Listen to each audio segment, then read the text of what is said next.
Pada akhir Juli 2004 atau sebulan setelah status darurat militer diterapkan di Aceh, sebuah kabar berantai datang dari informan di perkampungan sekitar markas Gerakan Aceh Merdeka di Pegunungan Aceh Besar.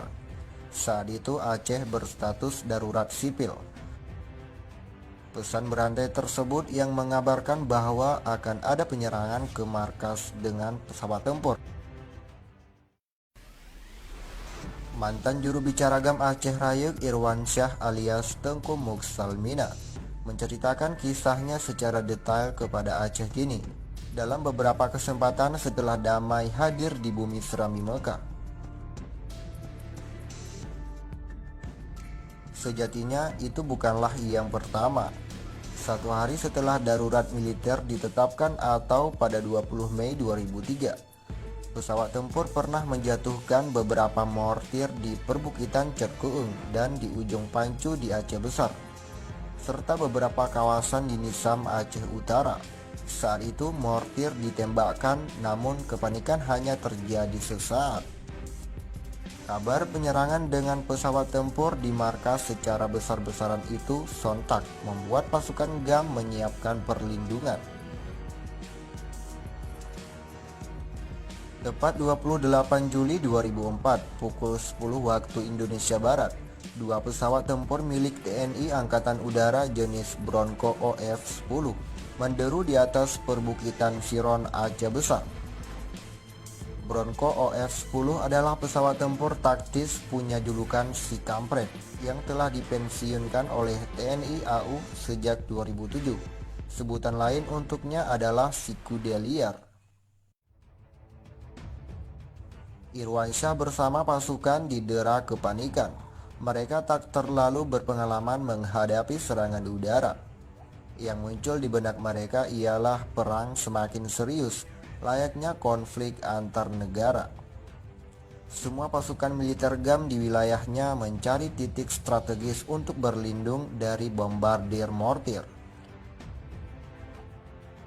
Bom berdaya ledak rendah dan mortir dijatuhkan bebarengan dengan serbuan senapan mesin dari udara ke lokasi yang diduga sebagai markas GAM.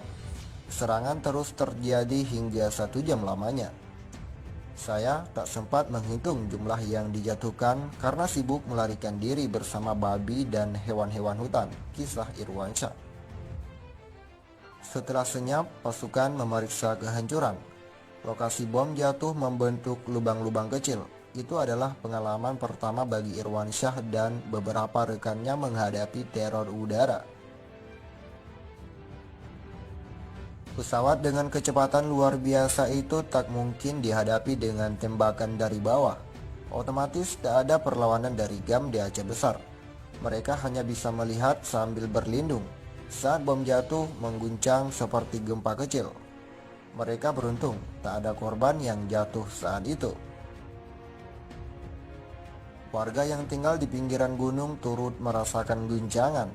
Banyak rumah yang berdekatan dengan kawasan yang dibombardir rusak, kaca-kaca rumah hancur berserakan.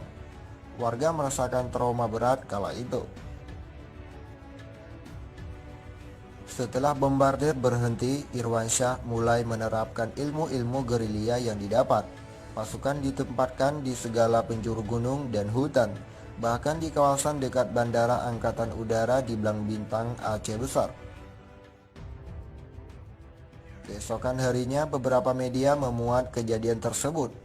Komandan Kodim 0101 Aceh Besar saat itu Letkol INF Joko Warsito membenarkan penyerangan itu. Menurutnya serangan udara dilakukan untuk mengejar anggota GAM yang sudah berhasil dideteksi keberadaannya. TNI menyebutkan perbukitan Siron Aceh Besar ditenggarai sebagai markas Gubernur Gerakan Aceh Merdeka di wilayah Aceh Rayek, Tengku Ahyar. Saat itu GAM juga mengeluarkan komentarnya ke media. Mereka menyebut markas telah diserang oleh TNI dengan menjatuhkan lebih dari 30 bom ke sekitar markas.